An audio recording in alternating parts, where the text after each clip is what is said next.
That's exciting. I really like your membership of the arts. We'll go That's ahead and get great. started. That's great. Director Hi. Garcia, good morning, or afternoon, evening. We'll begin our first meeting of the year of 2021. And we look forward to a better 2021 than looking in our rearview mirror. So we're going to begin the meeting with invocation by Pastor Terry Arrington, and City Director, District 3, Marcia Dobbs, will lead us in the pledge. Please rise.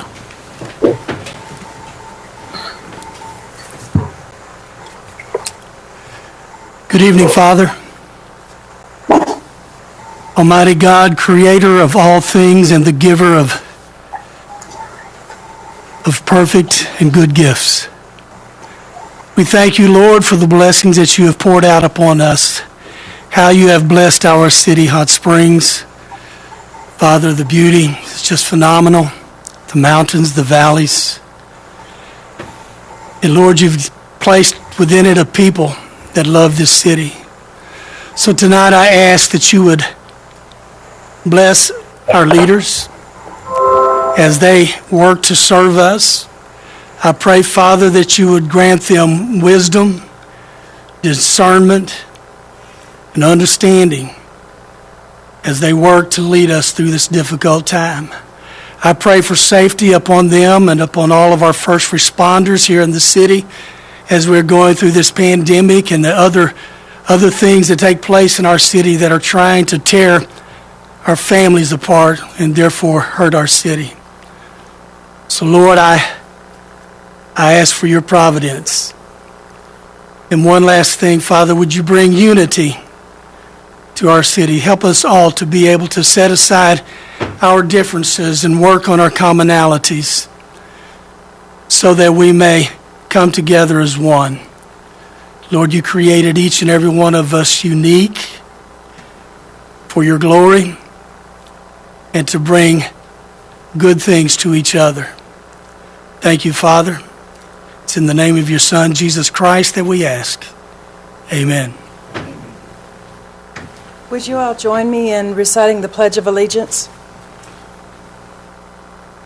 I pledge allegiance to the flag of the United States of America and to the republic for which it stands, one nation, under God, indivisible, with liberty and justice for all.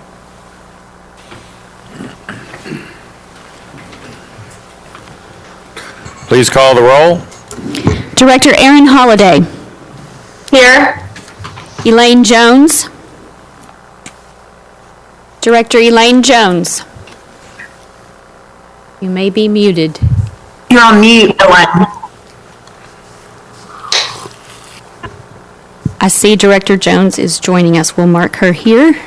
Here. Thank you. Director Marcia Dobbs Smith. here. Director Carol Weatherford. Here.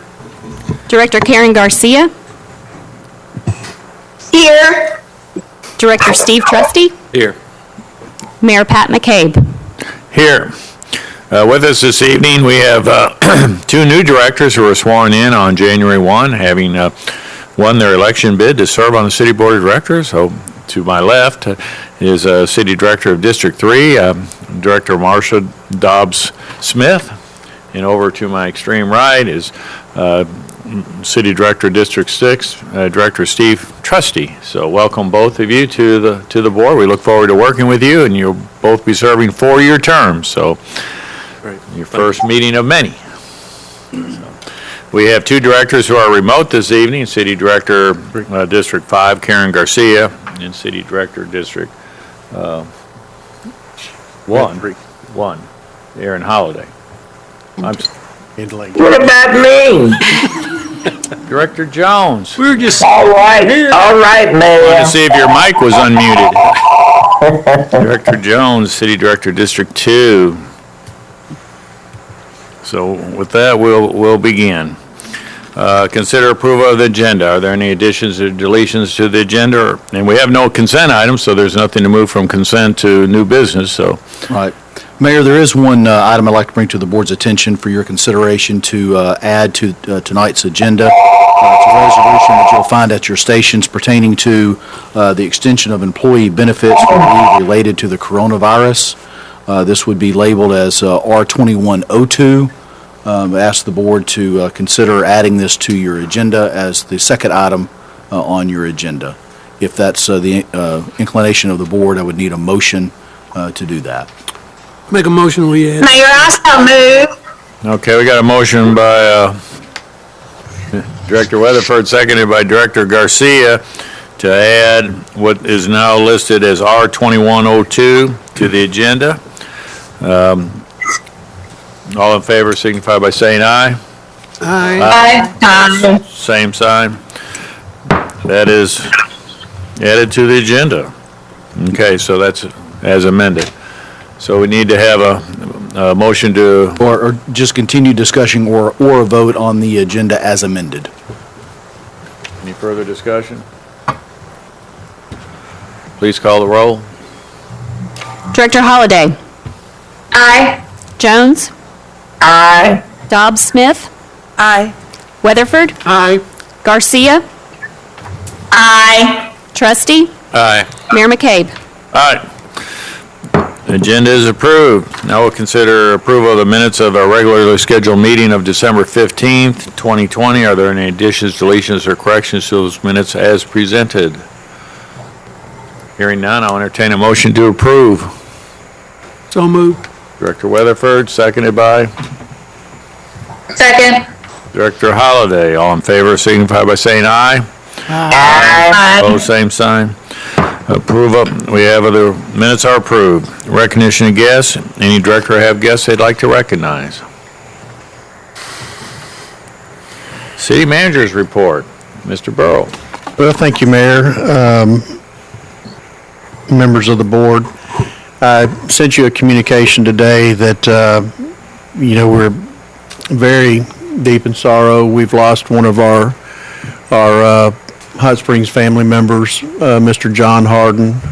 John, many of you may have met John. He managed our recycle center for the past several years. He joined the city in 2008.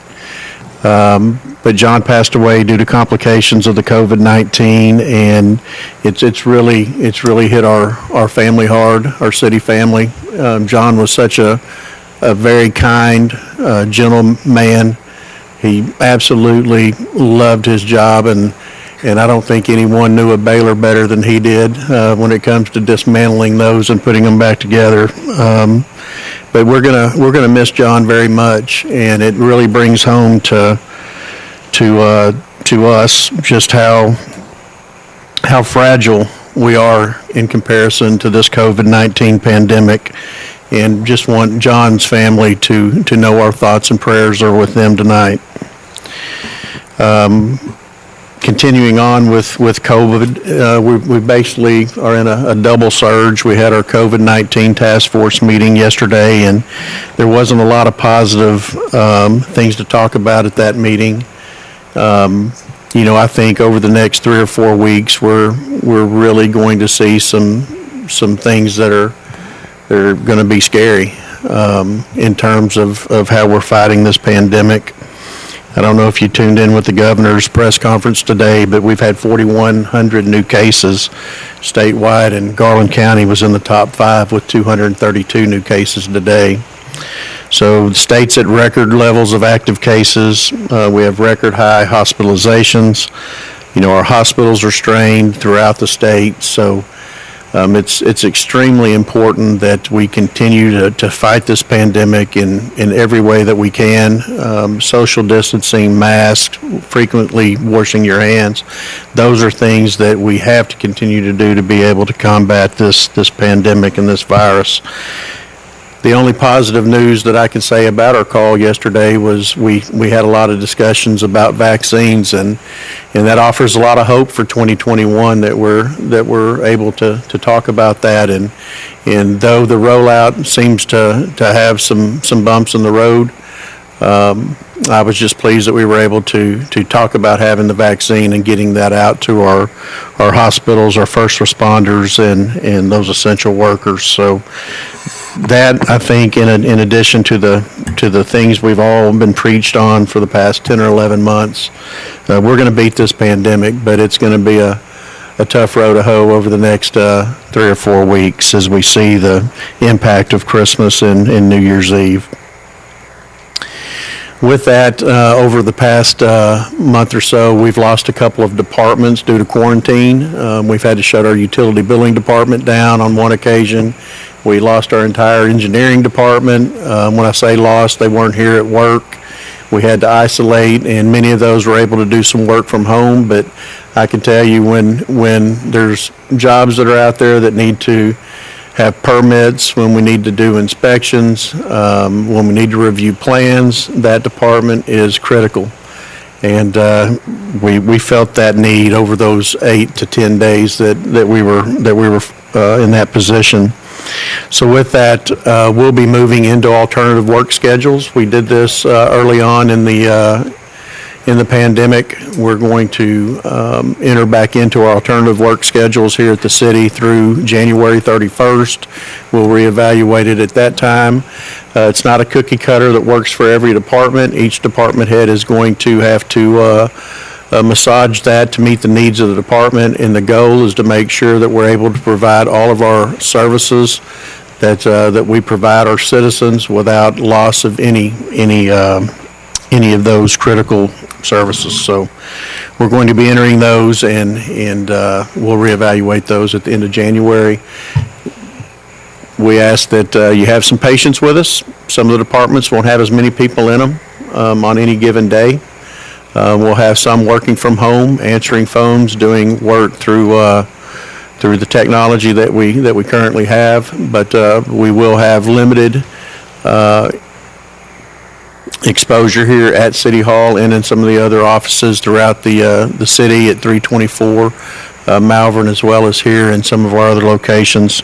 So please bear with us during that time. We want to make sure that we're able to provide services and we're not in a position where we cannot do that. On some positive news, we are in the process of preparing a sub-agreement with the Arkansas Food Bank to provide local nonprofits and with purchasing credits to provide food, boxes, and prepared meals for Hot Springs households experiencing any kind of food insecurity. This board approved us to use our COVID CDBG funds in the amount of $54,000 in that particular project. That is moving through, and we hope to have that finalized with the Arkansas Food Bank to see those food credits come back to facilities here locally, such as Project Hope, Samaritan Ministries, Salvation Army, Jackson House, these areas that are really doing great work in terms of feeding some of those that are experiencing food insecurity. We have a deadline coming up on January the 11th for another CDBG CARES Act funds. Again, this was part of our COVID CDBG. We have $35,000 in utility assistance and $100,000 in rental assistance. That'll be part of that. And we'll be opening RFPs to see who we'll be partnering with to help us administer those CARES Act funds. That closes, I think, Monday, January the 11th. So if you're interested, if you're one of the nonprofits and you're interested, please pick up a packet and submit a proposal. We do have an extension of the,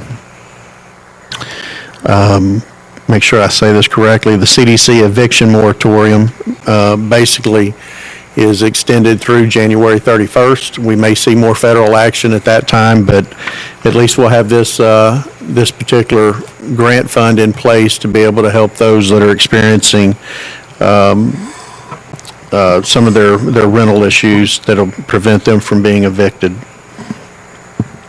Tertiary tanks, we've talked a lot about tertiary tanks for the wastewater treatment plant. I'm proud to announce that we have those there at the Davison Drive wastewater treatment plant. I had no idea these things were about 4 stories tall. unbelievable to see these things come in and be put into operation. They should be in full operation mid-May. It's about a $4 million project. It's going to take, or at least provide us with the ability to treat about 48 million gallons a day versus the 12 we can do today. You've probably heard me say before that we've got a 1970 plant trying to keep up with 2020 volume, and the two just don't meet. But we're working on that, and we'll have a work session in a few weeks to talk about some additional improvements that we need in wastewater. But very pleased to see that. It's a huge milestone for utilities in the city of Hot Springs, and appreciate all those that are working on it. Finally, additions to our African American music mural there at 350 Malvern. If you're familiar with our new building at 324 and Habitat for Humanity's Restore, it's on the side of that building. We've come in again with some of our CDBG funds, and not CDBG funds, through an AARP 2020 Community Challenge grant, and we're very appreciative of AARP for awarding us the money that we were able to go in and build sidewalks, sod it. We've placed benches there. We have a couple of silhouette musical notes. For those that don't know, that was considered Black Broadway. A lot of music took place in that particular area. We had a song that was written by a well-known artist that we were going to try to do musical notes, and I think Gary's still working on that. But, you know, Gary Carnahan is really an animal when it comes to these kind of projects. He gets them out there. He has a love for them, a passion for them, and everything he seems to touch when it comes to these type of grants have just really turned out really, really well. So really appreciate what he and a lot of the other staff have done for our African American music mural. It's a great addition. Other than that, Mayor, we're closing 2020 projects, moving forward with our goals for 2021, and we're excited to be in a new year, but know that we face some tough challenges, but we're resilient and we'll be able to accomplish our goals regardless of what we face. So thank you, Mayor. Very good, thank you. This time we'll entertain announcements from our individual directors of upcoming events. Any director have an upcoming event they'd like to announce? Wish I did. Hearing none, we'll move on. We have no consent agenda tonight, which is quite unusual, but we do have a public hearing, and we're having a public hearing on the issue of vacating a portion of Alamo Trail located between Lot 1 of Block 2 and Lot 7 of Block 3 of Cook's Addition subdivision in Garland County, Arkansas. So I'll declare that public hearing open at this time. Anybody who'd like to speak on that issue can come forward. Mayor, just for the benefit of the public, that is an item that will appear later in your agenda on an ordinance vacating said right-of-way. This is merely the public hearing. No one's coming forward. We will close the public hearing at this time. Under new business, we have a resolution R2101. Now, I ask the city attorney to read by title.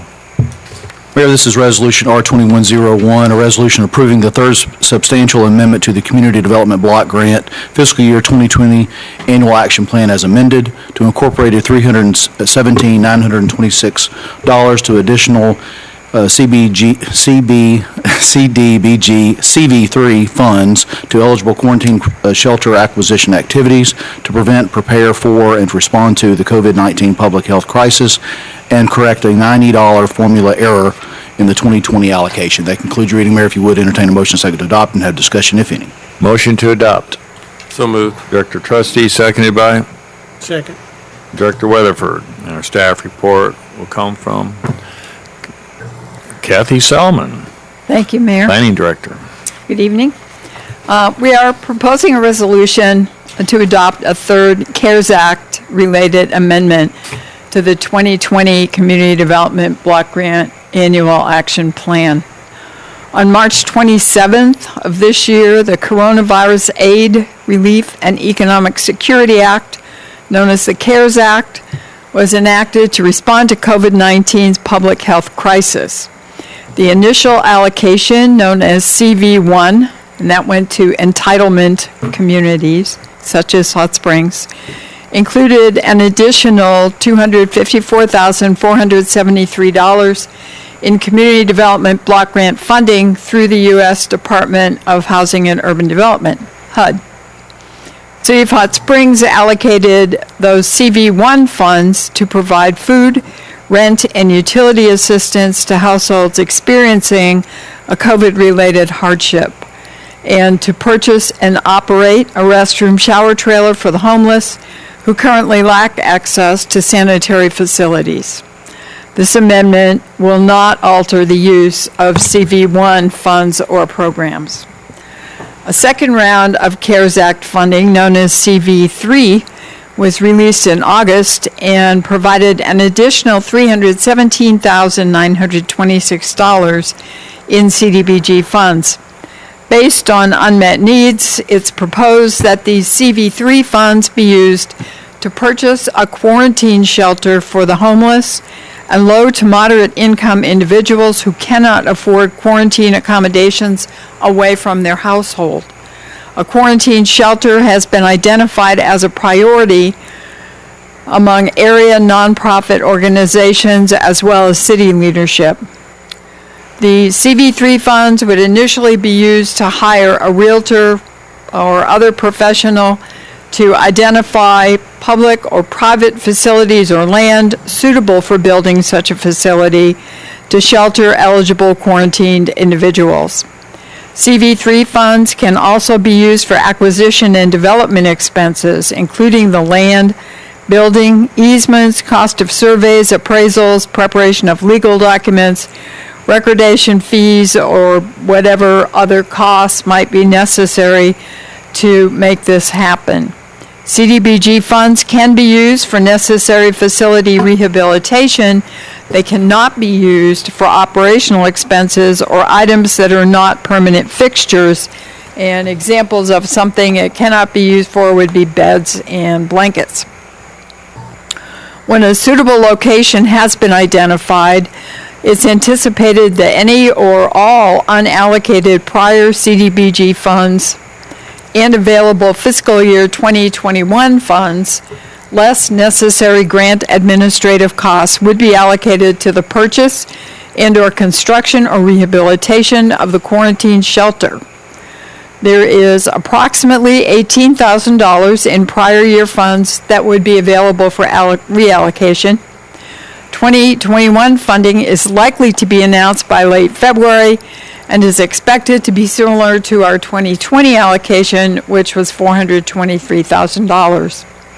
Once purchased, the quarantine shelter would be managed by an experienced nonprofit or several organizations working in concert to provide oversight and services such as food, medical, mental health, job readiness, and access to other available programs to further assist the homeless and at risk. When the quarantine shelter is no longer needed, and we look forward to that moment, the facility can either be sold at fair market value and the funds returned to the Hot Springs CDBG program for other eligible activities, or the facility can be repurposed for another eligible CDBG use following a public notice and comment period. Also included in this amendment is a $90 correction to the 2020 annual allocation. This error is due to a HUD formula which somehow miscalculated. HUD originally allocated $433,063. That amount has been adjusted to $432,973. The $90 correction is being deducted from the lowest prioritized 2020 project, which was the Chelsea Street sidewalks and ADA accessibility, and the amount allocated to Chelsea Street will be reduced from $40,800 to $40,710. This amendment was made available for public review and comment beginning December 4th. It was published in the Sentinel Record on December 6th. A duly advertised teleconference meeting was held by the Community Development Advisory Committee, CDAC, on December 10th. 5 residents attended. 2 written comments were received in support of the amendment. The committee unanimously recommends that the Board of Directors consider adopting this third amendment to the 2020 Annual Action Plan. And that concludes the presentation. Very good. Any questions of Director Selman? Thank you. Thank you. We did not have anybody sign up to speak on this matter. Any discussion amongst directors? Hearing none, please call the roll. Director Jones. Aye. Dobbs Smith. Aye. Weatherford. Aye. Garcia. Aye. Trustee. Aye. Holliday. Aye. Mayor McCabe. Aye. Resolution is adopted. Earlier this evening, we added an item to the agenda. We'll address that now. It'd be Resolution R21-02, and I ask the city attorney to read by title. Resolution R21-02, a resolution extending employee benefits for leave related to the coronavirus. That concludes your reading, Mayor. If you would, entertain a motion second to adopt and have discussion, if any. Motion to adopt. So moved. Director Weatherford, seconded by Second. Director Holliday. And our staff report will be provided by Mayor, I'll tee that up. If the city manager needs to chime in, please do. March 18th of 2020, Congress passed the Families First Coronavirus Response Act. That act provided for certain qualifying leave for employees across the nation, including employees of the city of Hot Springs. That act actually expired December 31st of 2020 and has not been renewed. Rather than wait on action by Congress, the city manager asked that we present this to the board in a form of a resolution whereby the city of Hot Springs would extend those benefits for certain qualifying leave to employees of the city of Hot Springs. It does not invent any additional leave. It actually addresses 5 of the categories that were originally addressed by the federal act. It does not add any time or any weeks associated with that leave. It just simply extends the time period in which someone could be afforded the benefits of that leave. If anyone has any questions about the various types of leave, they are identified through sections 1 through 5 in the resolution before you. Essentially, it is always related to issues concerning the COVID-19 coronavirus pandemic. Be happy to answer any questions or take any comments. Thank you. Any questions of Mr. Albright? I know that this was newly added to the agenda, so no one had an opportunity to sign up and speak on this. Anyone in the audience that'd like to come and address this item? Discussion amongst board? Any discussion amongst the individual directors? Hearing none, please call the roll. Director Dobbs Smith. Aye. Weatherford. Aye. Garcia. Aye. Trustee. Aye. Holliday. Aye. Jones. Aye. Mayor McCabe. Aye. And the resolution is adopted. This time we'll consider ordinance 021-01. In order for us to move forward, I need a motion to suspend the rules to read by title. So moved. Director Weatherford, seconded by Director Trustee. All in favor of the motion and second to suspend the rules and read by title, signify by saying aye. Aye. Same sign. Motion is approved. Please read by title. Ordinance O-21-01, an ordinance vacating a portion of Alamo Trail located between Lot 1 of Block 2 and Lot 7 of Block 3 of Cook's Addition subdivision in Garland County, Arkansas, and for other purposes. That concludes your reading, Mayor. If you would, entertain a motion second to adopt and have discussion, if any. Motion to adopt. So moved. Director. So moved. Motion made by Director Trustee, second by Director Garcia. Let's see, we have staff report. City Clerk Harmony Morrissey will provide the staff report. Thank you.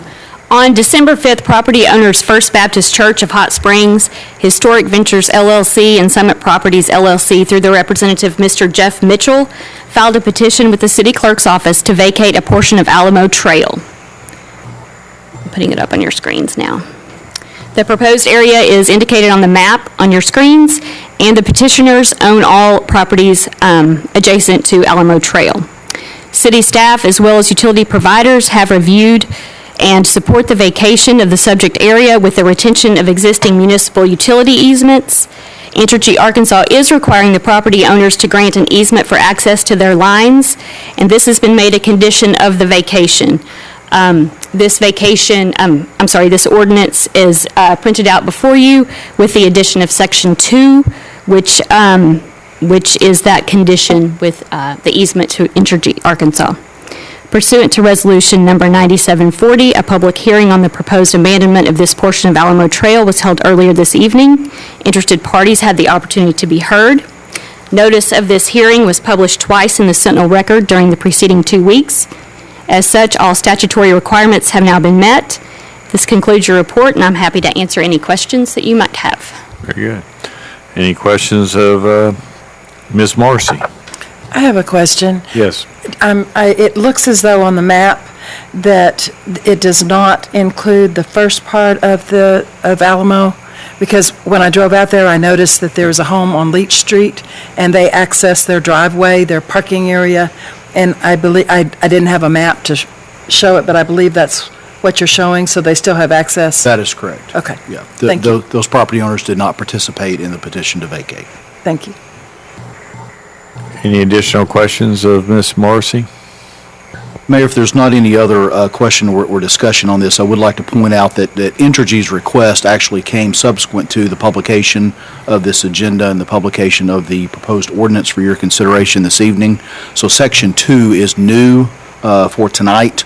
In order to incorporate that as part of the ordinance, which is to require an easement for the benefit of Entergy Arkansas, and that it would become effective upon the execution of the easement, but not before February 5th, 2021, would need to be added to this ordinance in the form of a motion to amend.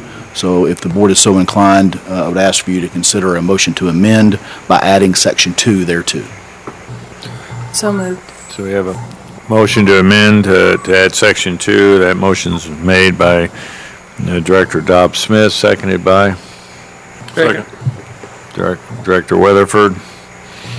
We call for a vote at this time, or Call for a vote on the motion to amend. all in favor of the motion to amend signify by saying aye. Aye. Opposed? Aye. Opposed, same sign. Motion to amend has been approved. So the motion to approve the ordinance has been amended. If there's further discussion on the motion to approve as amended, so be it. If not, it'd be time for the roll call. Very good. I have a question. Yes. There is a Section 2 already in this ordinance, so will it be Section 3, or are you amending Section 2? Yes, sir. It would be a new Section 2, and the old Section 2 would become Section 3. Become Section 3. Yes. All right. Thank you. Okay. Any further discussion? Hearing none, please call the roll. Director Weatherford. Aye.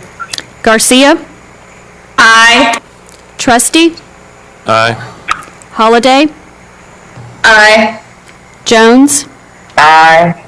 Dobbs-Smith. Aye. And Mayor McCabe. Aye. Ordinance is adopted. This time we'll consider ordinance 021-02. In order to move forward, I'll entertain a motion to suspend the rules and read by title only. So moved. Director Weatherford. Second. Seconded by Director Jones. Have a motion and a second to suspend the rules, read by title only. All those in favor signify by saying aye. Aye. Aye. Opposed, same sign. Motion is approved. Our staff report will be provided by Director of Planning and Development, Ms. Kathy Solomon. Welcome. Mayor, let me read it first. Why don't we read it? This will be ordinance O-21-02, an ordinance rezoning Carter Dairy Phase 1 from R1 rural residential to R3 low-medium density residential, changing the future land use plan map from residential suburban to residential medium-high and for other purposes. That does conclude your reading, Mayor. If you would now entertain a motion second to adopt and have discussion. Motion to adopt. So moved. Director Weatherford, second by Director Trustee. And now, Director of Planning and Development, Ms. Kathy Selman. Thank you, Mayor. Good evening. Jonathan Hope of Hope Consulting is requesting R3 low-density residential zoning for 25 vacant undeveloped acres along Birchwood Bay Road, south of Lakeshore Road, on behalf of property owners Carter Family Trust and Malcolm and Mary Jane McGregor Family Trust. The land was zoned R1 rural residential at the time of voluntary annexation in 2014, following appeal of Planning Commission action. Future land use map designation is residential suburban.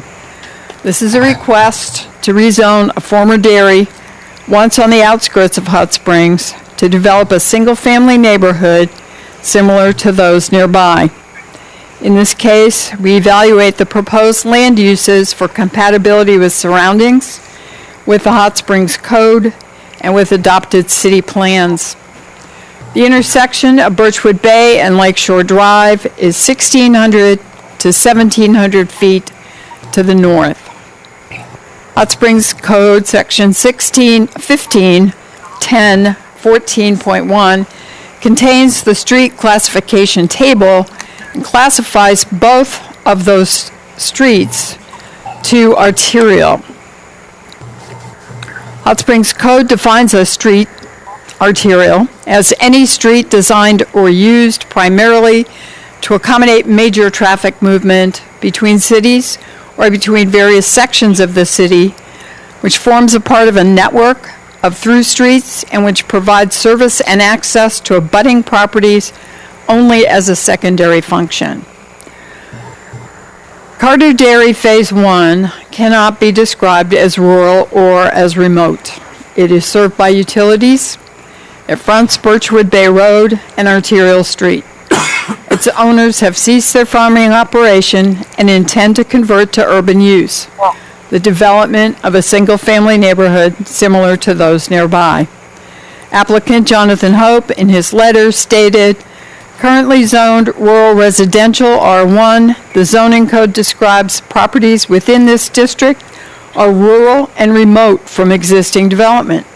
They generally are not served by utilities and do not have transportation arteries that would allow development to any acceptable level of urban development. This property is located on Birchwood Bay Road, which is a Class A roadway with a design speed of 35 miles per hour. This parcel currently has sewer and water mains located on the property, which have capacity for development. Based on location, utilities, and transportation infrastructure, Hope Consulting believes this property is suitable for urban development. The applicant goes on to explain that the rezone to R3 would allow design of a single-family neighborhood with nice homes on smaller lots. And he notes less yard maintenance is popular with recent retirees, and that the applicants feel there is a need in the Hot Springs market for this product. And he cites the example of Forest Lake, which is a not far away residential neighborhood.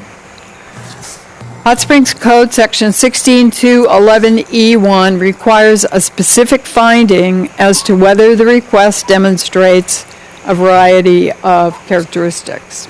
Those characteristics include compatibility with surrounding development or zoning, that it is consistent with the objectives of the zoning code, that it implements an approved city plan, responds to a significant change in surrounding physical, economic, land use, or other conditions, that it fulfills the need for land so zoned, or that it corrects an error in previous city action. Hot Springs Comprehensive Plans, Hot Springs 2030 and Hot Springs 2040 both support the development of infill housing compatible with Hot Springs neighborhoods. Hot Springs 2030 specifically contains a policy to favor development within the existing urbanized area over development on the perimeter, limiting sprawl and helping the city provide affordable services. The findings and recommendation from the staff report to Planning Commission are as follows. The owners no longer wish to farm the land, which increasingly is surrounded by residential neighborhoods. The subject land has full access to sewer and water utilities and is located on an arterial street to provide access upon development consistent with Hot Springs Code's description of R3 zone district. R3 is a single-family zone district described by Hot Springs Code as being compatible with all other residential districts. No similarly sized R3 parcels exist in the area. The applicant states the rezone would allow design of a neighborhood with nice homes on smaller lots, and that they feel that the Hot Springs market needs this. Residential infill development is an adopted plan goal. Amending the future land use plan map consistent with Hot Springs Code 16243A completes the requirements of Hot Springs Code 16211 for change of zone. The recommendation to Planning Commission was that they recommend that the Board of Directors approve an ordinance rezoning Carter Dairy Phase 1 to R3 low-medium density residential and changing the future land use plan map to residential medium-high per Hot Springs Code with the staff report findings and recommendation because the requirements of Hot Springs Code for such a zone change in 16211E1 are met. And I mentioned this the first time we did this, but the designations, the future land use plan map and the zoning sound like they aren't correct. They are. So I just want you to know that's not a typo. Planning Commission at their regularly scheduled November 12th meeting, after duly advertising that, called for testimony, and by their 9-0 vote, Planning Commission recommends that the Board of Directors approve an ordinance rezoning Carter Dairy Phase 1 to R3 low-medium density residential, changing the future land use plan map to residential medium-high per Hot Springs Code 16243A with the staff report findings and recommendation because the requirements of the code for zone change are met. Now, several neighbors testified that they do not want a rezone to R3. The neighbors have provided a traffic study which concluded that if developed, the Carter Dairy property would yield more traffic than it does in the undeveloped state or than it does with the R1 zoning that is on there now. At your last meeting, you requested of the applicant that an example be provided of how the land could be developed. I want to emphasize that this is an example. It is not binding. It cannot be made binding. And this demonstrates that the number of lots is far below that which was estimated by using a statement in the code that said that 6 lots per acre could be the result. We see here that that number is significantly lower and is somewhere between 3 and 4 units per acre instead, once you factor in the requirements for drainage, storm drainage, road improvement, and so forth. So, again, this is an example of how it could be done, and I hope that you'll keep in mind that this plan cannot be made binding, and the fact that you like or do not like this plan really should not weigh into your decision. The standards for changing the zone are clear in Hot Springs Code, and Planning Commission's recommendation to you is that those requirements have been met with this application. That concludes the presentation. Any questions of Ms. Selman? tonight we're approving or we're taking action on a zoning, and then explain the process if it were approved and a project was submitted, what type of review and what kind of feedback or input does the surrounding neighborhoods have at that point? Thank you for asking that question. Following a rezone, should a rezone be approved, and with a rezone on any other project as well, the next step is to request creation of lots and the improvements that go along with the creation of lots.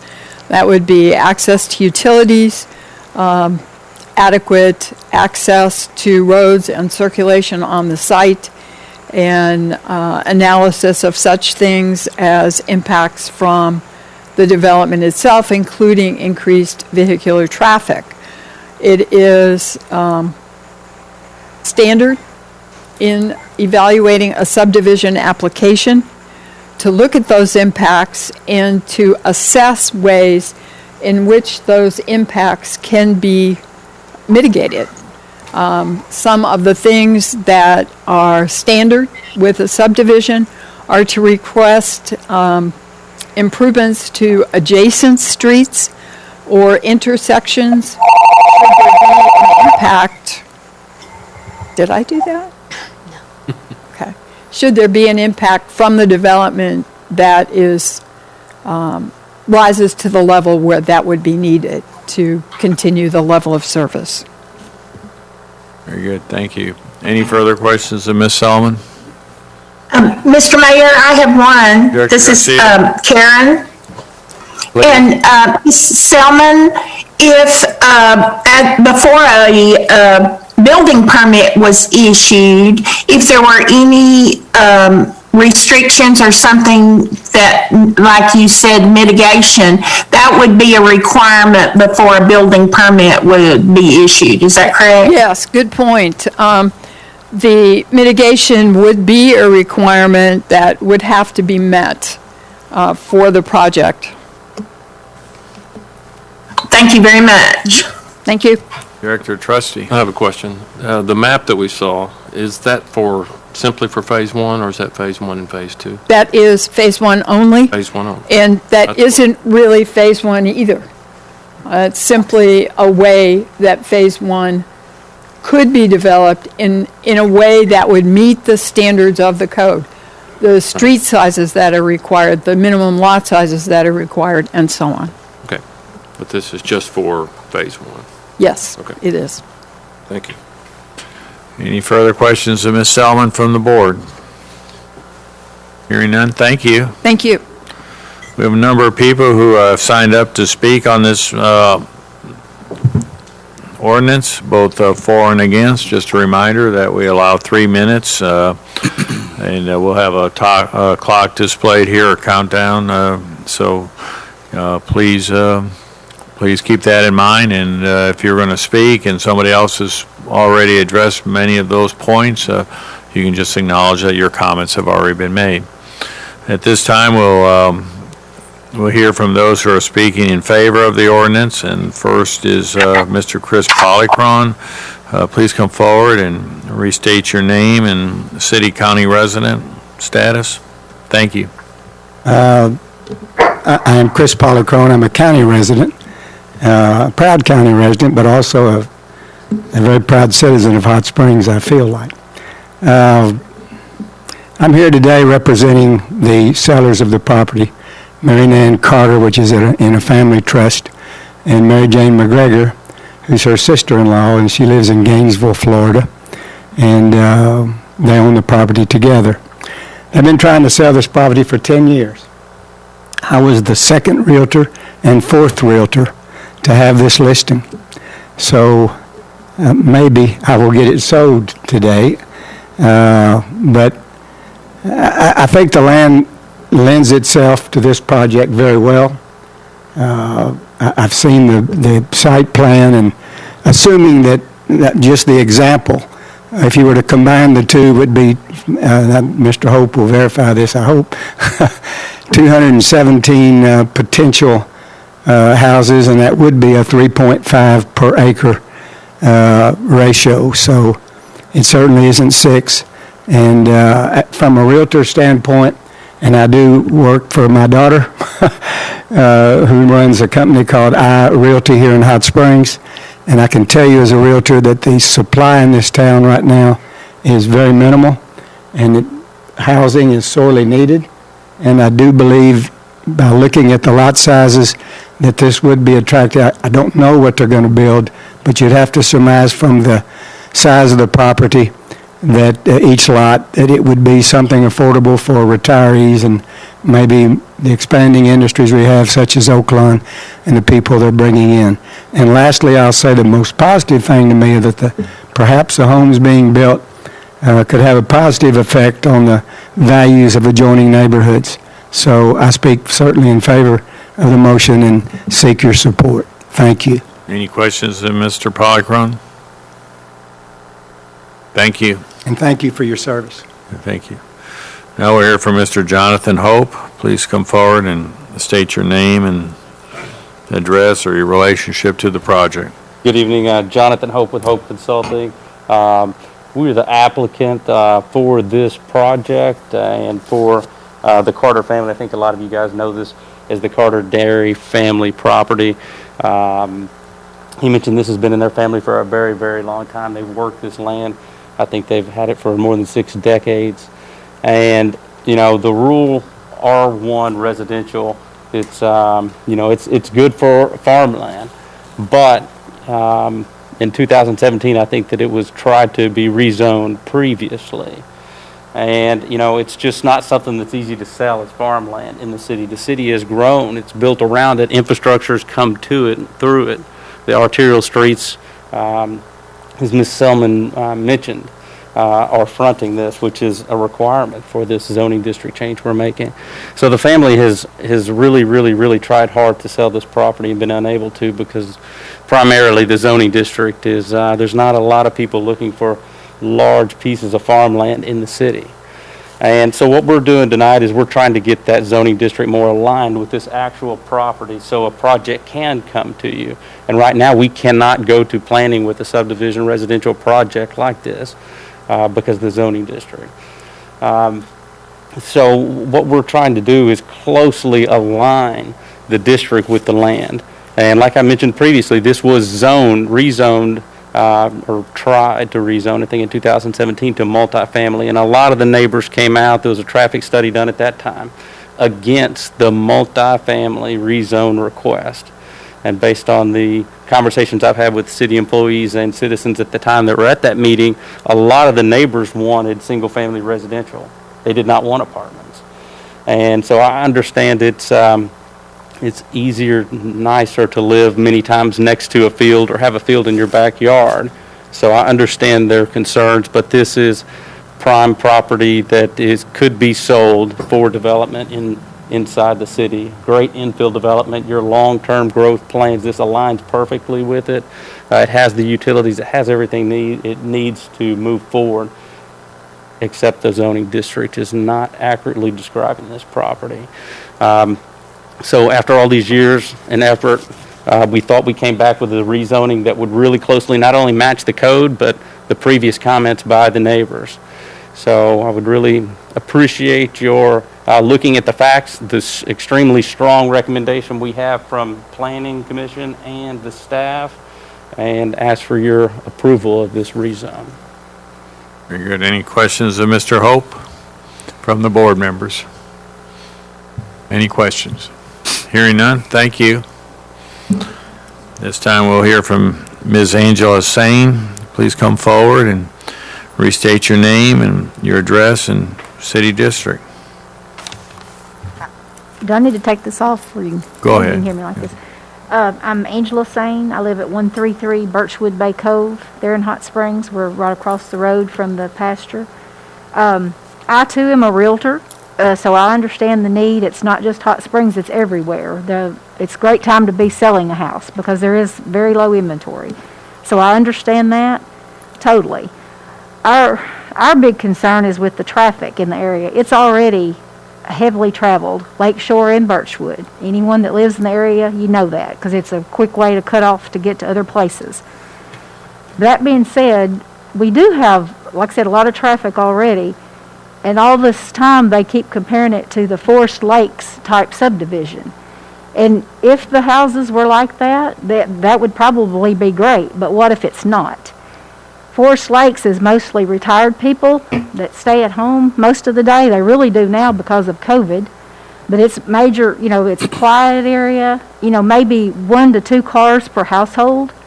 And like I said, so that's not a big deal, but what concerns us is if this is not like Forest Lakes. Someone goes in, puts in a subdivision that has, lower priced homes to appeal to younger families that have kids. They're all leaving to go to work every morning, taking kids to school. And you go from 1 to 2 cars per household to 3 to 4 teenage drivers. And if they said 217 homes, that could be another 600 people driving on those 2 streets every day. And like I said, if it's more retired age people, it wouldn't be really noticed because, like I said, they don't get out and travel a lot. But like I said, a lot of it depends on the type homes that are there, and that's just what concerns us. If it's someone that's going and coming all day and it's not like Forest Lakes, which that's what they've tried to sell everyone on, that it would be like Forest Lakes, and everybody think, oh, that's great, it's a nice neighborhood, whatever, no big deal. But if there is 217 homes there and they all have 2 or 3 cars apiece, and they all go to work every day, taking kids to school, teenage drivers and all that, you're going to have a lot more traffic problems than we already have. So. Very good. Any questions of Ms. Sane? Hearing none. Thank you. Yes. Oh, Yes. Ms. Sane, Director Garcia. Yes. I live in Forest Lakes, and I can attest to you that people that live here, even though they stay home now because of COVID, usually they go out to eat every day or 4 to 5 times a day, and they are going out, whether they've got 1 or 2 cars, even through drive-throughs or wherever they go, they are very active. And we have more homes than is planned in this area. I just wanted your analysis comparison to Forest Lakes and traffic may not have considered everything. Just because people are a certain age doesn't mean they don't go places. Right. And that's like the other gentlemen that are here, you'd have a room full of people if it wasn't for COVID. There's a lot of people in the area that are against it, but of course they don't want to risk their lives going out to this meeting because of COVID, and that's one reason I'm here. And like I said, I understand both sides of it, but Yes, ma'am. I do. Okay, thank you. Thank you. Thank you. Mr. Smokey Campbell, please come forward and restate your name, address, and city district. Smokey Campbell, 115 Cocoa Bay Point. Thank you all for having us. I don't think anybody's really against developing the property. They just want to know what the heck's going to be on it. And a lot of the houses, 3 of us counted the houses on the east side of Birchwood Bay, just an estimate, but we drove through the neighborhoods. There's about 300 houses on the east side of Birchwood Bay. Every car in those houses has to come out to Birchwood Bay and either go left or right. We've got the deal with Forest Lakes. They're leaving the intersection up there, coming on, what is it, the one that comes from Central back to the shopping center. Anyway, that's just a log jam. They come down Twin Points. We got Forest Lakes, which is a great looking place. I've got some friends who live there. But what's going to happen on the other side of the road, Twin Points, where they're rezoning that? I don't know what they're going to rezone it to. But all those people and all those cars, they've got one way to go. They can go either back to the big intersection, or they can go down, hit Birchwood Bay, go to Lake Shore, and then go back to the bypass. So it's a nightmare, and it's going to get worse. And we've got, they're talking about maybe 4,000 cars, 3,900, whatever it was, the totals. Well, the street is just overly crowded. It's not wide, and some of those intersections off of Birchwood Bay, coming out of the housing area, you got 100 feet, and it's a hill. nobody can see you coming or nobody can see you going. It's dangerous. It really is. And I just think we need to know, y'all are the people that are elected by the citizens to make the right decisions for Hot Springs. And I think you do most of the time. My question is, how can you approve a development like this without knowing what you're approving? Y'all are the ones that are voting it, and you're elected by the people in the city. So why would you want to put your name on something if you don't know what Mr. Hope's presenting something, but they don't have to stay by that. We don't have to do it. I don't know what an R3 is, but I can't imagine how that ever got into plans in Hot Springs. Maybe other cities have R3, I don't know. Well, I think as long as people know what they're going to expect, they can live with it. But if you go in here and you're approving this deal tonight, 217 houses or whatever it was going to be, but it doesn't really have to be that way, as Kathy said. And I just think you need to know what's going to happen before you vote for it. I appreciate the time. Thank you. I had a question. Mr. Campbell? Yes, Director Garcia? Yes, Mr. Campbell, I just wanted to ask you, you mentioned you didn't know what it was going to be across the street from Forest Lakes to across Twin Points, and that zoning has already been approved. And however, before they got their building permit, it's a two-step process. And I've been involved in two of those recently, both on off of Twin Points. And across the street from Forest Lakes, first they got a zoning request change. Once that was made, when they came in before they could get any building permits, they had to get additional approvals. So what was included in that, and Ms. Selman can correct me if I'm wrong, but it's my understanding they will look at the developer's cost for a traffic study and if it warrants a traffic light, it will be at the expense of the developer. So I just wanted to make sure you understood a change in the zoning is not approving a development. It's a two-step process. So we approved a zoning change that occurred for the property across from Forest Lakes that's before they came in with their request for what they wanted to build. And then at that time, there were some additional requirements that had to be in place before they got their building permit. So I may have been wrong, but it sounded like that wasn't clear. Thank you. Is that right? Or does that answer what you were saying? It is a two-step process. We're addressing a zoning change tonight. Yeah, so we're not going to, this vote will not approve any development. It just approves a zone request. They come back to the board, and when they decide what they're going to build there, or is it going to stay at the planning commission? Well, you will have the opportunity to voice any objection to anything before then, before they get their planning, building permit, I'm sorry. If the board approves tonight the zone change, y'all are out of the picture, is that correct? No. Not necessarily. Yeah. Should the planning commission approve a subsequent subdivision of the property, and anyone disagrees with that and wants to appeal that approval to the board, then the board will hear it again.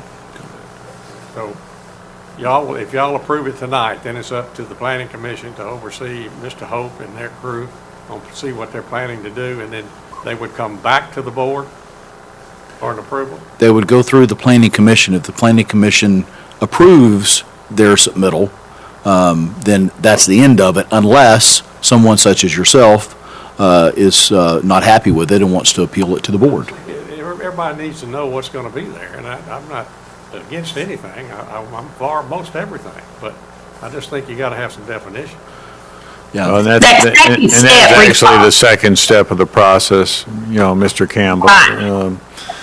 And as the city attorney indicated, and Ms. Salmon indicated earlier that, I think it was addressing a question that that which is submitted doesn't, the city planning staff will be all over the submission to make sure it meets our standards, and we'll make certain requests. As she indicated earlier, it may require additional traffic study and some other modifications to the plan in order to make it a doable plan. And then even with that, the planning commission may reject it. But if they approve it and individuals such as yourself are opposed to it, you would appeal to the city board and we would hear it again. We would actually hear the actual, plan. Right now, we're just addressing zoning. Okay, So- thank you. And so, Mayor, mainly for the benefit of the new directors, zoning addresses the use of the property. In this instance, the proposed zoning is for single-family dwelling at a density level that is spelled out under R3 zoning. It does not approve a development. Zoning does not approve the age of an individual who can live in a subdivision. It doesn't regulate the aesthetics. It doesn't regulate the quality or perceived quality of the construction. Only what use is to be made of the property in question. Thank you. Our next speaker or citizen is Mr. John McFerrin. Please come forward and restate your name and address, please.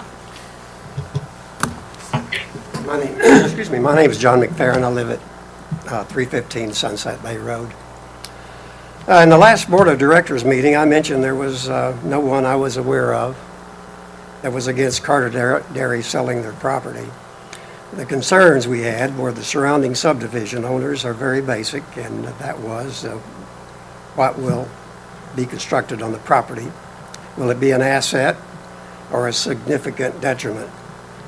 This same concern was presented to the Zoning Commission 6 years ago, and we had the same type of concerns today. 6 years ago, the purchaser's plan was to construct numerous apartment rental units that would have created tremendous problems in the surrounding neighborhoods. And we thank the Zoning Commission, the Board of Directors, for saying no to that rezoning request. I have further questions for Jonathan Hope of Hope Consulting that I don't think were answered to you a while ago. I thought tonight we were going to have some sketches that we'd be able to see what he was going to plan, or what the new buyer or whoever is going to be doing the building is planning. He sent a letter to the Zoning Commission dated September the 25th. He reported and made recommendations to the new building contractor.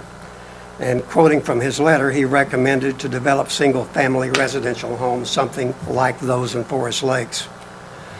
Our concern is that the new owner contractor has no obligation to follow Jonathan Hope's recommendations and construct homes much less than quality that he's requesting. Tonight, we would like to hear confirmation from Jonathan that the new owner contractor has agreed with his recommendation to develop homes comparable to Forest Lakes. There are 6 homes available right now at Forest Lakes in a price range of $290,000 to $378,000, with square feet of living space in those homes ranging from 2,328 square feet to 2,432 square feet. The selling price per square footage range from $132 to $155.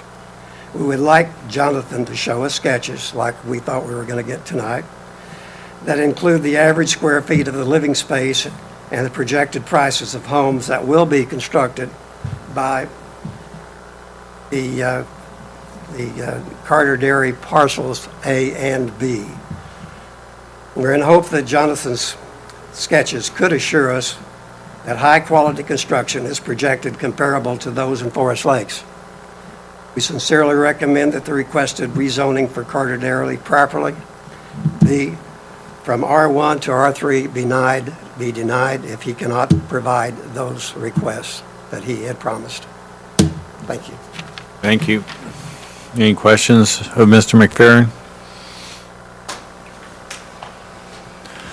Our next speaker is Mr. William Fires. Mr. Fires, please come forward, restate your name and your address, please. My name is William Fires. My wife and I, Penny, we live at 938 Birchwood Bay Road. We lived there 43 years, raised our son there, and we've been friends of the Carters for that amount of time, and we want them to be able to sell their place. Unfortunately, we're concerned, everybody else has expressed our concerns with all the traffic and what kind of buildings are going to be built there is what we're concerned about, because we don't want to, it's always been a good neighborhood, and we'd like to keep it that way.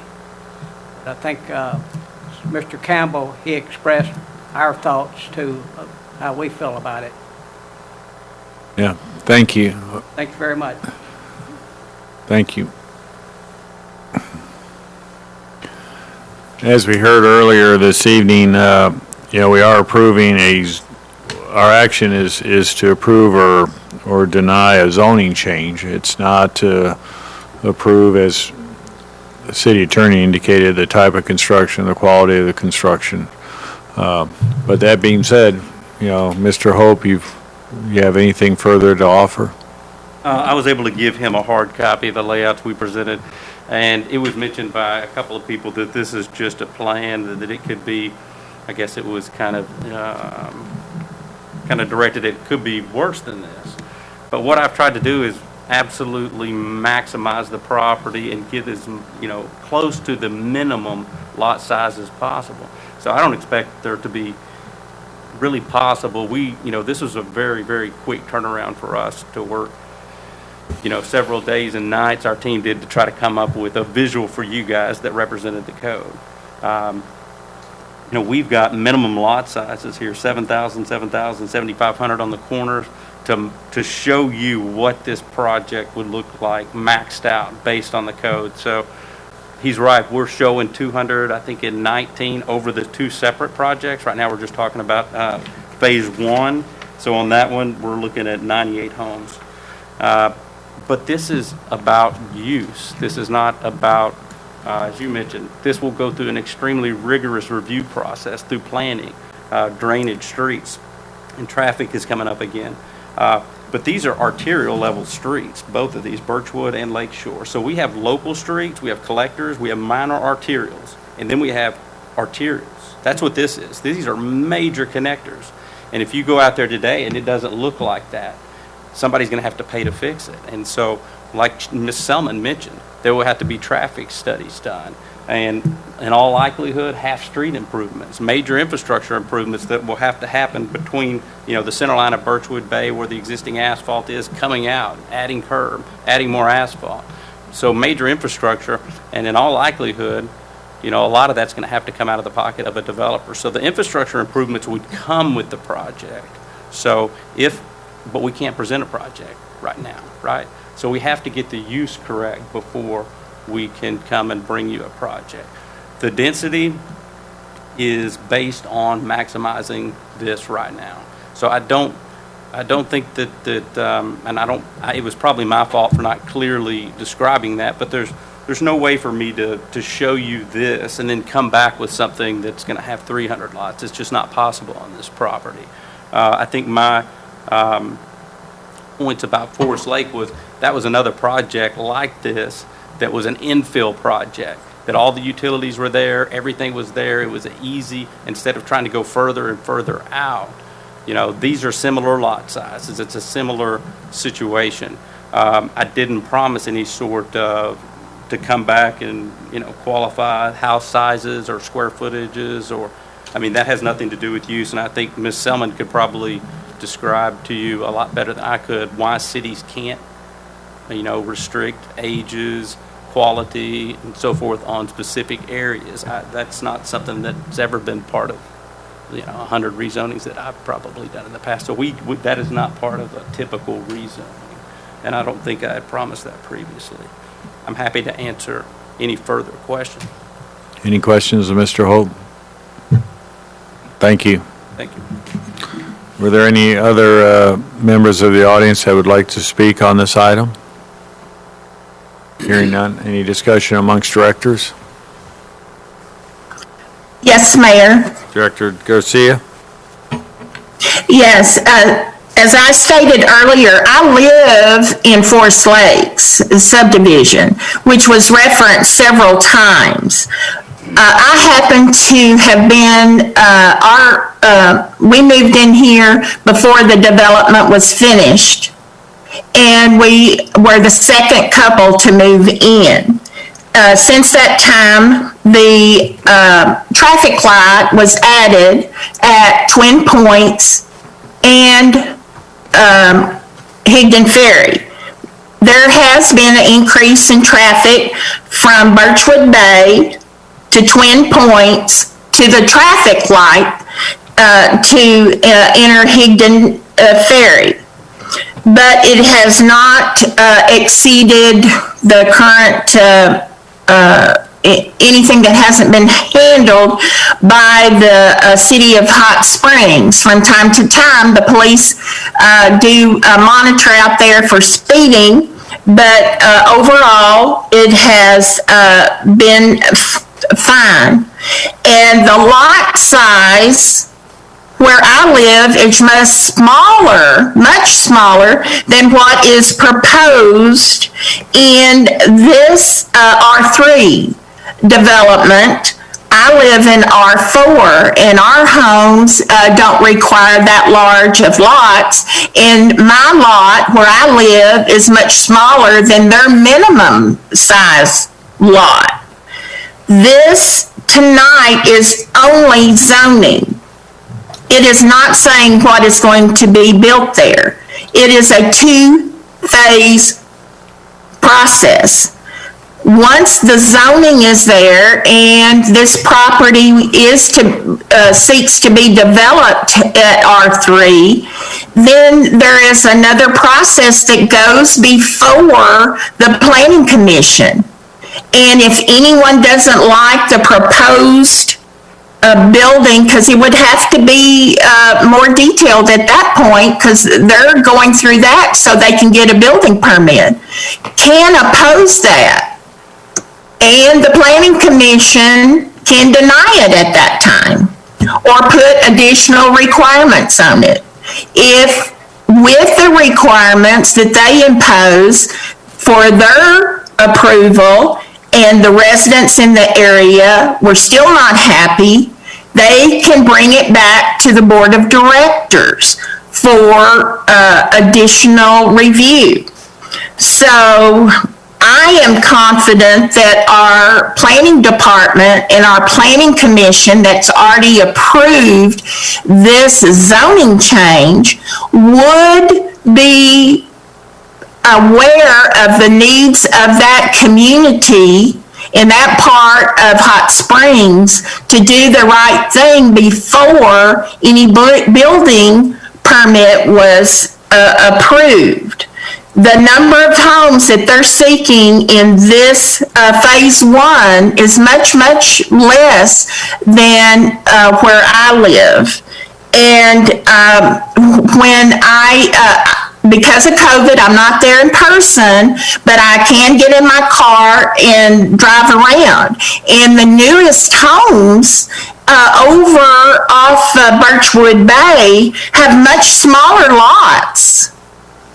They're on right off, even across the street from this area, have much smaller lots than what this is proposing for R3. Also, we recently approved development off of Twin Points that is right across Twin Points, across the street from where I live. And we approved the zoning change, and then it came back to us and there were certain requirements imposed before building permits were able to be issued. So I don't think it would be fair I'm nearby.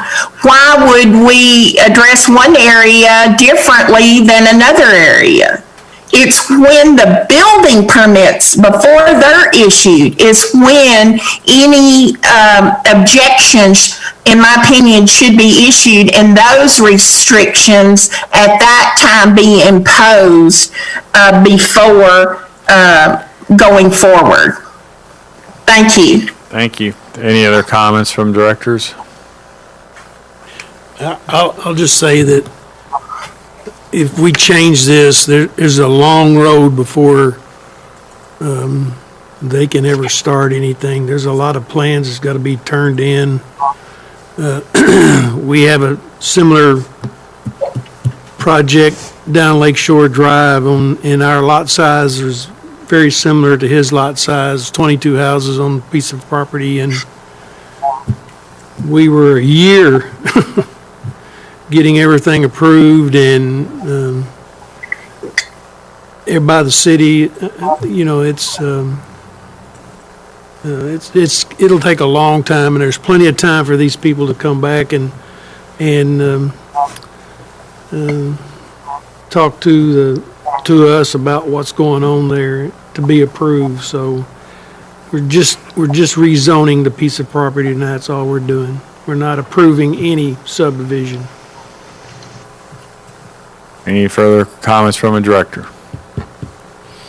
Hearing none, please call the roll. Director Garcia. Aye. Trustee. Aye. Holliday. Aye. Jones. Director Jones. She's muted.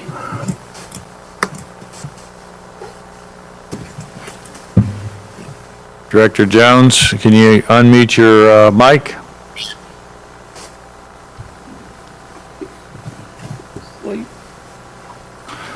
Please continue. Aye. Okay, thank you. Thank you. Director Dobbs-Smith. Aye. Weatherford. Aye. Mayor McCabe. Aye. Ordinance is adopted. This time we'll consider ordinance 02103, and I'll entertain a motion to suspend the rules and read by title only. So move. Motion by Director Trustee, seconded by Director Weatherford. All in favor of the motion to suspend the rules and read by title only, signify by saying aye. Aye. Aye. Opposed, same sign. Motion is approved. Council, please read by title. Ordinance O-21-03, an ordinance rezoning Carter Dairy Phase 2 from R1 residential, rural residential to R3 low-medium density residential, changing the future land use plan map from residential suburban to residential medium high and for other purposes. That concludes your reading, Mayor. If you would, entertain a motion second to adopt and have discussion, if any. So moved. Motion to adopt, Director Weatherford, seconded by Director Trustee. And again, Ms. Salmon, Director of Planning and Development, will address this issue, which is Phase 2. Thank you. The applicants, once again, are being represented by Jonathan Hope of Hope Consulting. The request is for R3 low-density residential zoning on 37 vacant, undeveloped acres along Birchwood Bay Road, south of Lakeshore Road. The owners are Carter Family Trust, Malcolm and Mary Jane McGregor Family Trust, also zoned R1 at the time of voluntary annexation in 2014. The analysis and facts of this, other than the specific location in the acreage, are identical to what you considered in the previous ordinance. And so, for that reason, I am not going to subject you to hearing that over again. This is a rezoning. The request is to go from R1 to R3. The findings are the same, but I am going to read the findings. The owners no longer wish to farm land, which increasingly is surrounded by residential neighborhoods. The subject land has full access to sewer and water utilities, is located on 2 arterial streets to provide access upon development that is consistent with the Hot Springs Code description of the R3 zone district. R3 is single-family, is described by the Hot Springs Code as compatible with all other residential districts. There are, other than the parcel you just considered, no similarly sized R3 parcels in the area. The applicant's intention is to design a neighborhood with homes on smaller lots, which they feel is needed in the Hot Springs market. Residential infill development is an adopted plan goal. Amending the future land use plan map consistent with Hot Springs Code 16243A completes the requirements of Hot Springs Code Section 16211. Planning Commission duly advertised and called for testimony at their November 12, 2020 regularly scheduled meeting.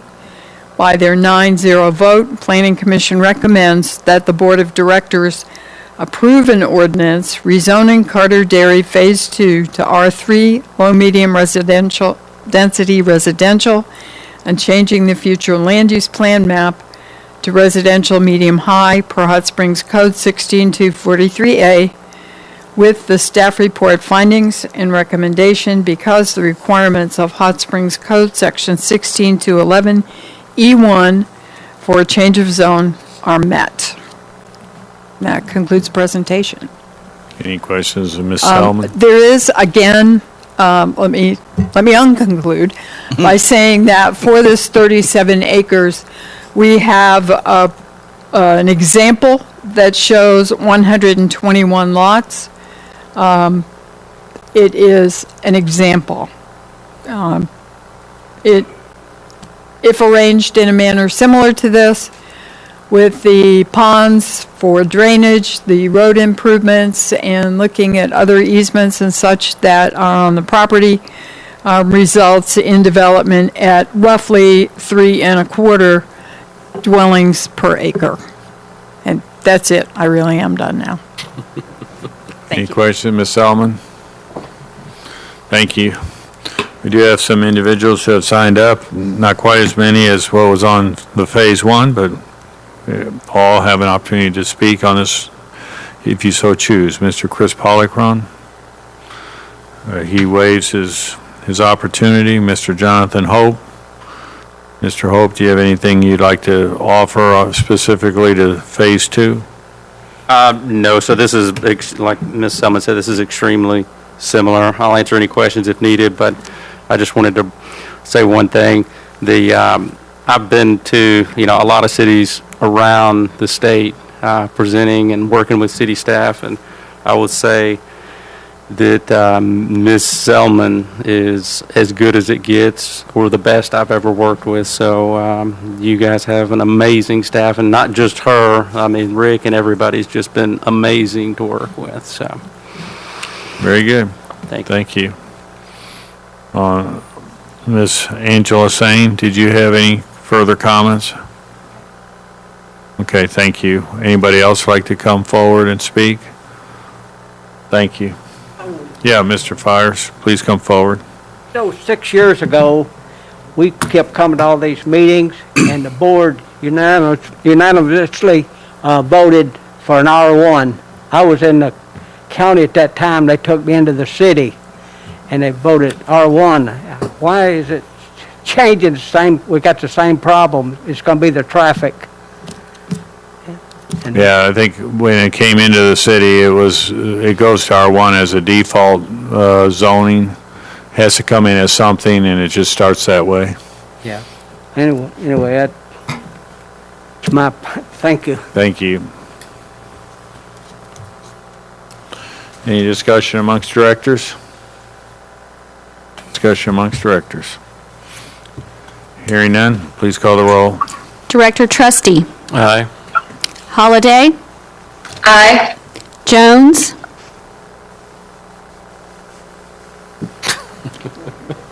Director Jones. Y'all gonna think I can't hear. Aye.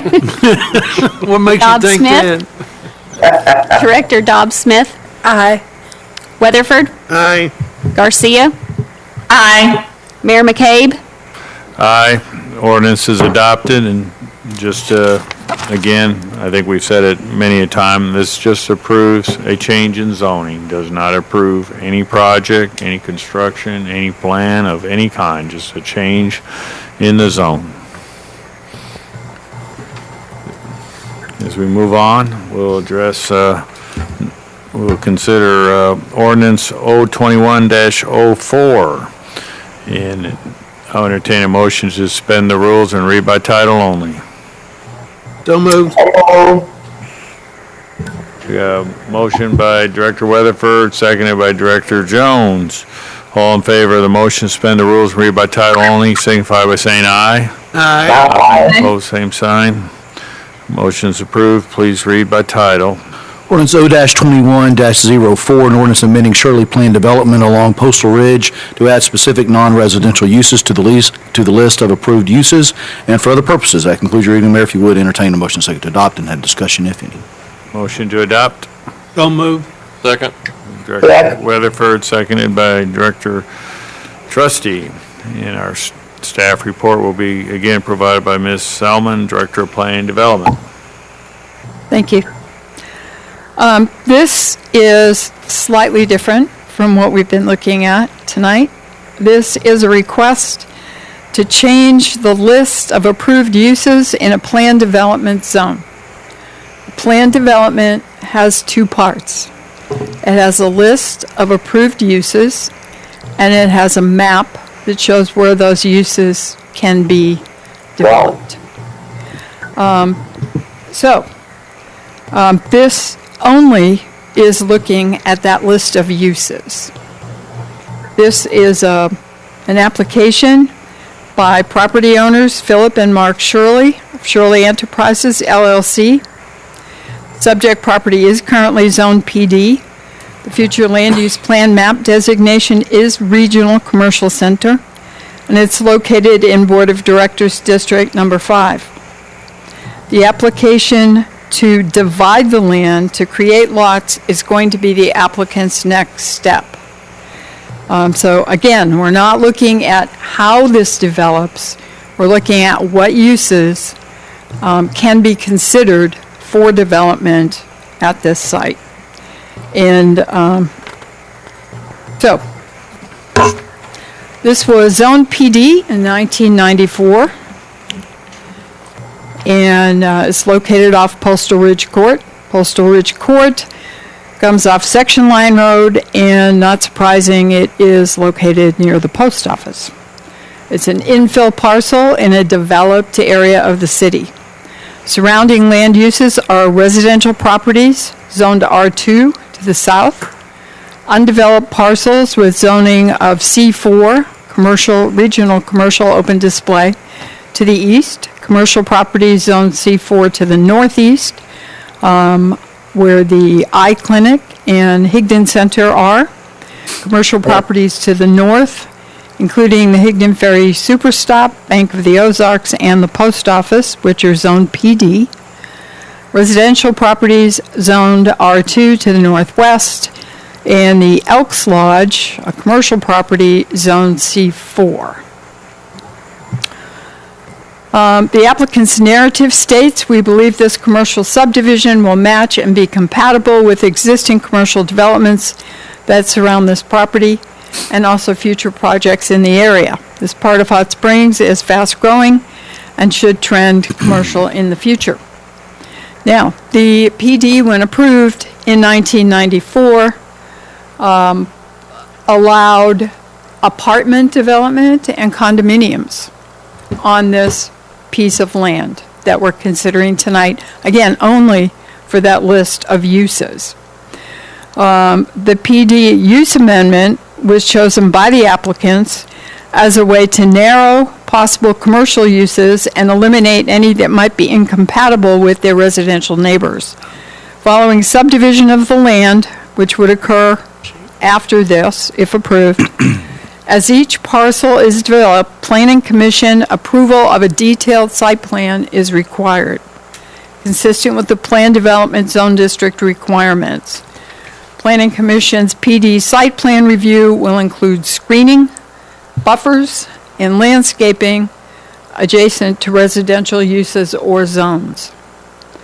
The uses that the Shirleys are requesting are appliance repair or sales, barber and beauty shop, business machine sales and service, convenience or specialty retail, daycare, medical office and clinic, financial institution, physical therapy and fitness center, gallery and museum, personal services, nursing and convalescent home, office, restaurant without drive-through, school, which would be business, commercial, trade, or preschool, a sporting goods store, studio, production, and vehicle parts, retail or wholesale, as well as wholesale and clothes. There would be no outdoor display in this development.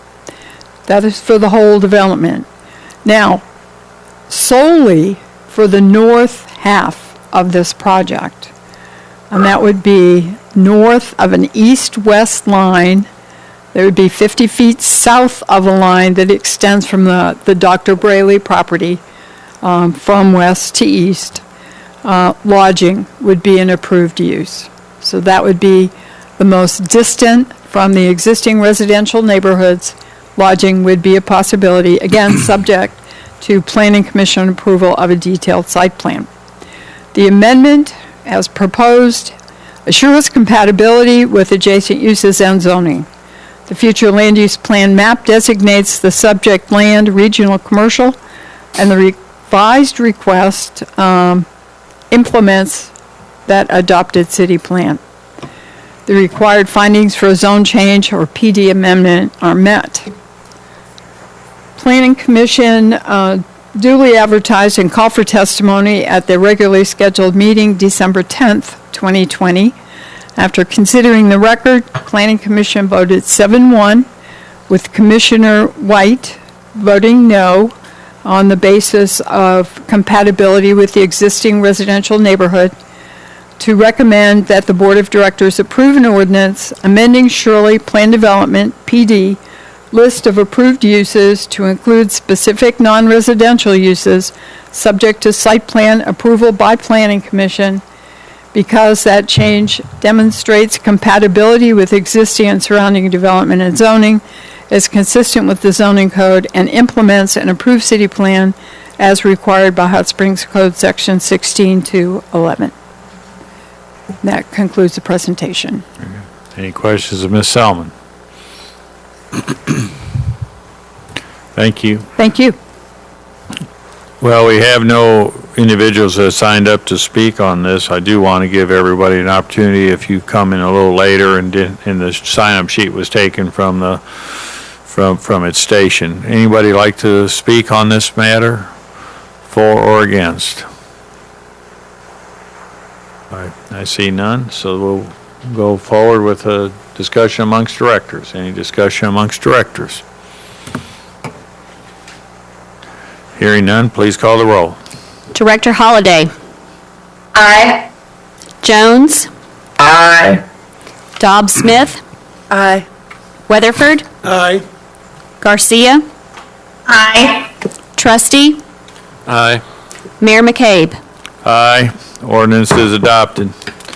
This time we'll consider ordinance 021-05, and I'd entertain a motion to suspend the rules and read by title only. I so move, Mayor. Director Garcia, seconded by Director Jones, I believe. Yes. All in favor of the motion to suspend the rules and read by title only, signify by saying aye. Aye. Opposed, same sign.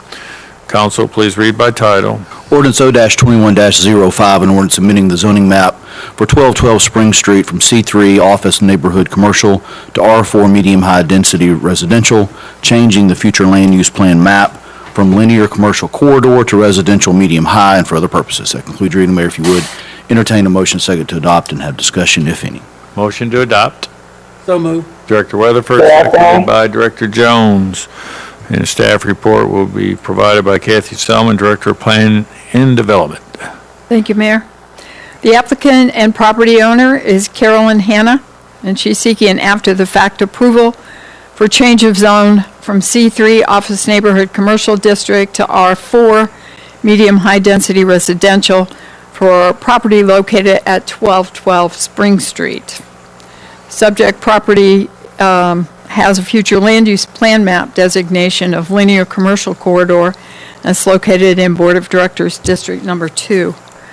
The site is approximately 1/3 of an acre, and it has been developed for quite some time with a commercial structure that was at one time the Mom and Pop's Stop and Shop, originally constructed in 1930. I remember it. The current owners purchased the property in 2016 and began extensively remodeling the existing structure as a duplex without permits. Hot Springs chief building official subsequently issued a stop work order as duplex is not a permitted use in C3. It is a use that can be approved as a conditional use in C3, but the owners prefer to change the zoning rather than to seek conditional use approval. So we have before us a zone change to R4. The surrounding land uses are developed single-family residential properties zoned R4 to the north, undeveloped parcels zoned C3 to the east and west, and developed single-family residential properties zoned C3 to the north. Surrounding future land use map designations are neighborhood commercial center, linear commercial corridor, and residential medium high. The applicant's request is for a duplex at 1212 Spring Street, Hot Springs, to be called Apartment A and Apartment B, listing an existing use of mom and pop convenience store and a proposed use of duplex. And in the application, they stated, "We feel that our building will be an asset to the neighborhood and will give it value." And in addition, stated, "We will do our best to make this a place where people will be proud to live here." And their entire application is, of course, provided in your packet for tonight. The subject land, if zoned R4, supports the duplex version that is now underway and is compatible with existing land uses and zoning. The Planning Commission duly advertised and called for testimony at their regularly scheduled monthly meeting December 10th, 2020. After considering the record, Planning Commission voted 8-0 to recommend that the Board of Directors approve an ordinance amending the zoning map for 1212 Spring Street from C3 Commercial to R4 Residential Medium High Density Zone District because the request demonstrates compatibility with existing and surrounding development and zoning, is consistent with the zoning code, and with a future land use plan map amendment to residential medium high, implements the objectives of the future land use plan map. That concludes the presentation. Thank you. Any questions of Ms. Selman? Thank you. Thank you. Again, we have no one who signed up to speak on this item, but the sign-up sheet was pulled in at the beginning of the meeting. Is there anybody in the audience that would like to speak on this item? Hearing none. Discussion amongst directors. No discussion. Please call the roll. Director Jones. Oh, here we go. Aye. Dobbs Smith. Aye. Weatherford. I was muted. Garcia. Aye. Trustee. Aye. Holliday. Aye. Mayor McCabe.